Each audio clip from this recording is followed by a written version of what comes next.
Hi viewers, இன்றைக்கி எங்களோட evening snacks என்னன்னு சொல்லிட்டு பார்க்கலாம் வாங்க. பனங்கிழங்கு தான் இன்றைக்கி வேக வச்சு எடுக்க போகிறோம். இந்த பனங்கிழங்கு பனம்பழம் சாப்பிட்டுட்டு அந்த கொட்டையை மண்ணில் போட்டு புதைச்சி வைப்பாங்க. ஒரு 6 மந்த் ஆஃப்டர் பார்த்திங்கன்னா கிழங்காக வளர்ந்து வந்துடும். அதுக்கப்புறம் தோண்டி எடுக்கணும். இதை பாத்திரத்தில் கல்லுப்பு சேர்த்து வேக வச்சு எடுப்போம்.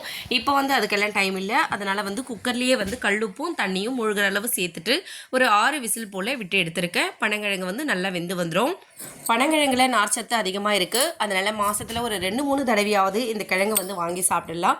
வெளியில் அப்படியே வேக வச்சு சேல் பண்ணுறாங்க. நாட்டு காய்கறிகள் கிழங்குகள் எல்லாமே ரொம்ப ஸ்ட்ரென்த்தாக இருக்கும். அதை நம்ம வீக்லி ஒன்ஸாவது நம்ம சாப்பிட்ற மாதிரி பார்த்துக்கணும். இந்த பனங்கிழங்கை ஈவினிங் ஸ்நாக்ஸாகவும் நம்ம சாப்பிடலாம். இல்லைனா ஸ்கூலுக்கு ஸ்நாக்ஸ் பாக்ஸ்லையும் கொடுத்து அனுப்பலாம்.